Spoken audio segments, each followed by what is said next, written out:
Iburu, Iboya, Ibuche, everybody in cyberland. It is your fair Babalawo, at least I hope so, Odu Ogbe coming at you with another great video.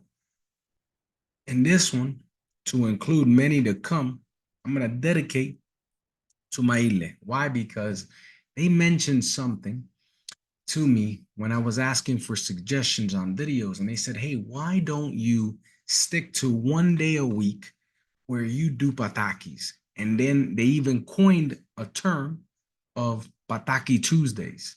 First thing that popped in my head was Taco Tuesdays, and I was going to start eating tacos while I talk to you. But I was like, nah, that's a little too much. So I decided that I'm going to stick to a Pataki Tuesday format so that we can get after it. We can learn some things. And again, my dedication to you is that I'm always going to try to push hard in order to ensure that no matter what, I am bringing you solid content. I am teaching you a little bit of something. But Pataki Tuesday is just not about telling you a story, right? But it's also telling us the ethical and the moral stance of that story. But more importantly, giving you a little bit of insight on the Odu that reflects that story. For example, today we're going to talk about an Odu called Ogbe Roso. Ogbe Roso. Ogbe Roso teni, Ogbe Roso tini aye. We talk about Ogbe Roso in the essence of we need to understand each other. We need to understand our spirituality. We need to understand that life requires us to have a work and a life balance. That means there's one thing to try to produce work, right? Which can be anything. Work can be part of what brings prosperity to your life, what puts money over your head. Work can be, how do I maintain a good, healthy regimen? Maybe I go to the gym, right? Work has a lot to do with things that cause an exhaustion in your life force, right? So I tell you this why. I tell you this because Oberoso also represents Ierosum, right? Ierosum is the powder that we use, right? When Babalawos use on the Opungifa, which is the tablet, the wooden tablet that Babalawos cast and divine on, right? So Ierosum has the essence based on how it's manipulated to harness the ashe that is necessary to bring spiritual wellness to the world. That's Ierosum, and that's represented by the sign of Ogbe Roso. Ogbe Roso is a sign that talks a lot about where we're trying to do right, but we find ourselves constantly in this weird situation where we are trying to balance our lives with ethical and moral values, but tempted, right, to do certain things that may even jeopardize us or jeopardize our family or our community, right, in order to make those short gains. And so we got to remember what is Ogbe Roso. Ogbe Roso is a sign that says we have to be careful and we got to respect all things that are spiritual.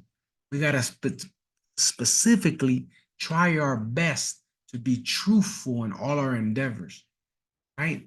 Ogbe Roso is the battle of the minds. Ogbe Roso is where we need to have critical thinking skills in order for us to truly be able to promote ourselves and move towards a better future.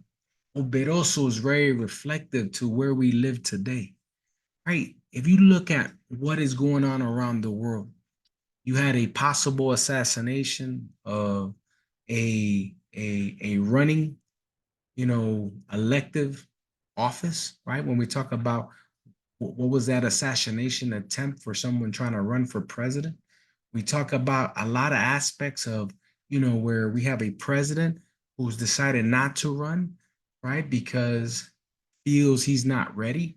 We have chaos going on in Europe. We got chaos going on in the Middle East. We have a lot of things going on with cyber attacks and disinformation campaigns. You can't believe everything that's on social media.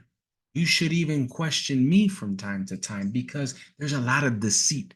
in this world. And Ogbe Roso is in the forefront of us trying to understand how do we better combat what are those things that are causing us a lot of I guess a lot of complexity for us to even maneuver in this world. So I bring you Ogbe Roso, but I bring you a special Pataki with it. So in this particular Pataki, I want to tell you in Ogbe Roso, this Pataki is about Orunmila and the deceptive kings.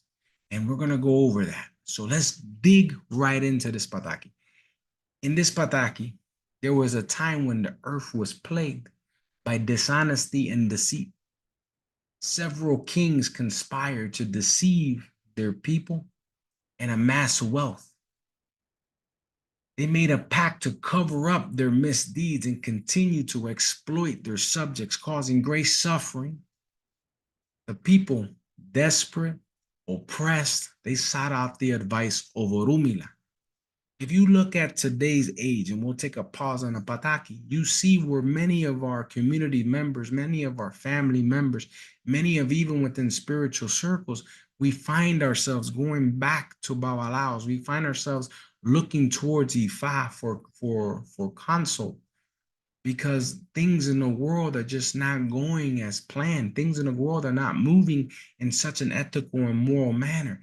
And it's up to us to begin to bring that back together. We got to be the glue for our community. We don't need to create more chaos. So now let's jump back into this Pataki. So Orunmila, upon hearing the people's pleas, decided to divine and uncover the truth. What Babalaos do best as disciples of Orunmila is let's divine and let's get an Odu Ifa so that we can understand the problem and so we can get to the solution. So they divined. So Orunmila divined, and the Odu Ogbe Roso appeared, revealing the truth about the king's deceit. So Orunmila called upon the power of Ogun and Shango to bring justice, the two wraths of a wild Lofi, Ogun and Shango.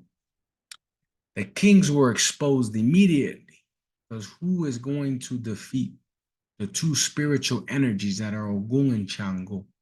Nobody. I will tell you now. The kings were exposed, and their ill-gotten wealth was redistributed to the people. Right? Those oppressed people now have champions. They now have money that was given back to them. So what's the lesson of the Pataki? Well, no matter how deceitful you're going to be, dishonest that you're going to be, all those hiddens will come to light. The truth will always find its way out. They were eventually exposed by the forces, right, of truth and justice. Orunmila teaches us that integrity is paramount. Integrity is something that we have to live by. That is a cornerstone of our foundation. The pursuit of truth should be unwavering no matter what, even when things are challenging. When we seek out the truth, we will find the truth. But sometimes we have to understand our span of control. You can't fight the world, so therefore you need to find those champions like Ogun and Shango.